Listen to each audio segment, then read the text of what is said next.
Hoje nós vamos falar sobre um gênero textual chamado poema. Mas antes de começar a falar sobre poemas, vamos relembrar os gêneros textuais que nós já estudamos até agora?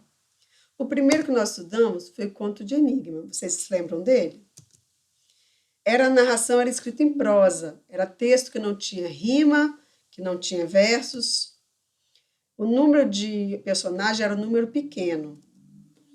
Há sempre um mistério para se resolver.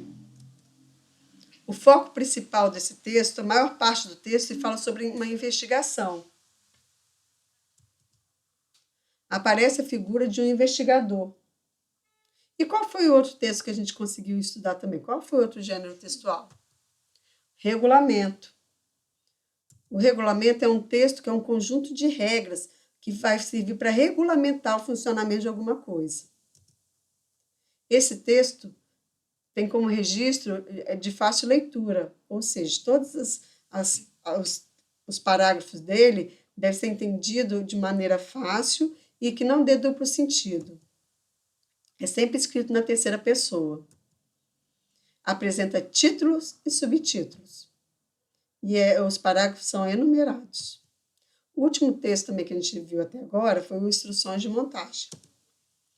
O objetivo dele era orientar sobre algo, como montar, como fazer. As frases eram curtas, sequenciadas, e o verbo sempre no imperativo, como se fosse um comando. Lembra que fazia parte dessa instrução de montagem? Montagem de armários, montagem de brinquedos. Né? Quando você vai pegar um brinquedo que vem desmontado, você vê um manual. Esse manual é um texto que é classificado como instrução de montagem. Assim também é a receita, né? Toda vez que você vai fazer uma receita, ela tem uma orientação de como você vai fazer. As frases são curtas, tem uma sequência lógica, você tem que fazer desse jeito primeiro, você tem que bater no liquidificador antes de botar no fogo, então tem uma sequência. E esses verbos são todos no imperativo. O que é um verbo no imperativo? É aquele verbo que dá uma ordem para você, um comando para você. Por exemplo, misture.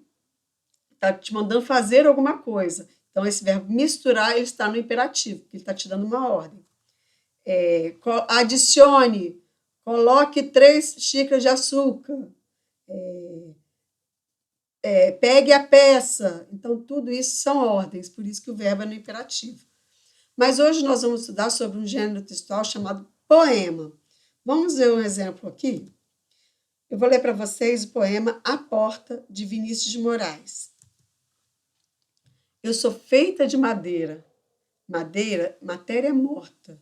Mas não há coisa no mundo mais viva que uma porta.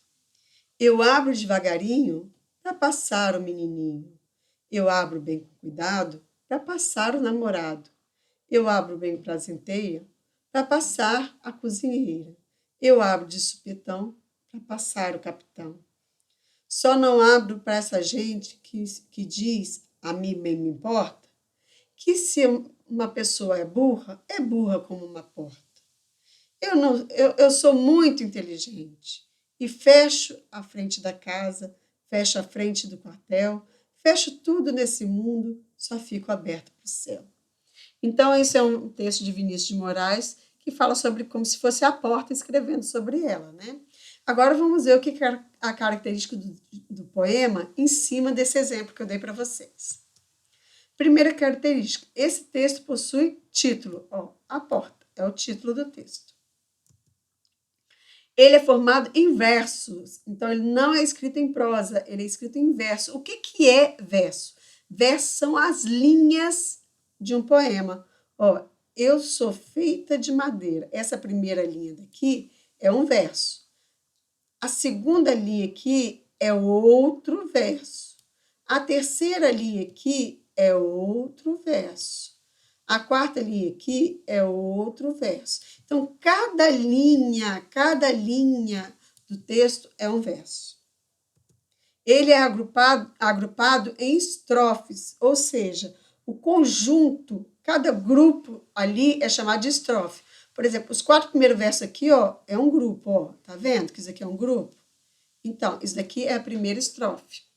Aqui, ó, é a segunda estrofe. Aqui, ó, é a terceira estrofe. Aqui, ó, é a quarta estrofe. E aqui, ó, é a quinta estrofe. Vocês estão vendo que as estrofes nesse poema daí, ela não tem padrão. Né? A primeira estrofe aqui, ó, tem 4 versos.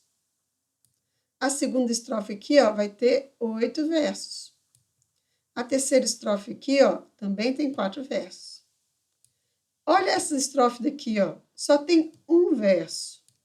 E a última estrofe também temos 4 versos. Então, esse texto daí não tem um padrão, mas nós vamos ver textos, daqui a pouco eu vou dar um exemplo de um poema, que vai ter padrão, e aí ele vai receber um nomezinho diferente. A maioria deles possui rima. Deixa eu apagar aqui isso que eu escrevi, para vocês verem o que é rimas, que são rimas, né? Olha lá o que são rimas. Por exemplo, vamos ler a primeira estrofe aí. Eu sou feita de madeira. Madeira é matéria morta, mas não há coisa no mundo mais viva que uma porta. Quais são? Vocês viram que tem 2 palavras aí que elas estão combinando, que elas estão rimando, tem uma sonoridade igual? É porque geralmente o final da palavra é escrito de maneira igual. Por exemplo, a palavra morta está rimando com porta, porque elas têm o mesmo final, as duas têm final de horta. Então, morta rima com porta, isso que é rima. Por exemplo, na segunda estrofe aqui, devagarinho, vai rimar com quem? Com qual palavra? Quem sabe? Isso vai rimar com menininho. Cuidado, vai rimar com namorado. E assim por diante. Agora, vocês viram que aqui, como eu disse, vamos pegar isso daqui, ó. Eu disse que não tem um padrão a seguir, né? Que a poesia tem estrofe com 4, com 8, com 1 verso, não tem um padrão a seguir. E a gente vai falar sobre isso. Mas lembrando que toda poesia tem o objetivo de sensibilizar. Agora vamos ver uma poesia que tem padrão? Elas são chamadas de sonetos. Olha essa daqui. Essa poesia, nós já falamos sobre ela, uma aula que a gente deu um pouquinho lá sobre cachoeiro, falando sobre mitos e lendas de cachoeiro, lembra? Essa poesia conta a história de um mito que tem lá, falando que um frade se apaixonou por uma freira, e aí Deus, para abençoar o amor dele, transformaram os dois em pedras para ficarem um do lado do outro para a vida toda, não é isso? Mas em cima dessa nossa poesia daí, desse nosso poema, nós vamos ver quais são as características do soneto. Primeira coisa, ele é sempre dividido em 4 estrofes. Ele sempre vai ter 4 estrofes. 1, 2, 3, 4 estrofes. E ele tem um padrão, como eu disse para vocês, ele tem um padrão. Ele sempre vai ter o mesmo padrão. Para ser considerado soneto, ele tem que ter a primeira e a segunda estrofe com 4 versos. Ó, 1, 2, 3, 4. Aqui tem 4 versos. Aqui, ó, 1, 2, 3, 4. Também tem 4 versos.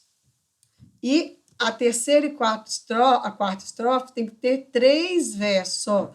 1, 2, 3. Aqui tem 3 versos. E, ó, 1, 2, 3. Aqui também vai ter 3 versos. Então, ele tem sempre esse mesmo padrão. Ele sempre vai ser desse mesmo jeito. Por isso que o nome dele é chamado soneto. E as rimas são intercaladas. Por exemplo, quem rima com reza? Qual é a palavra que rima com reza? É natureza.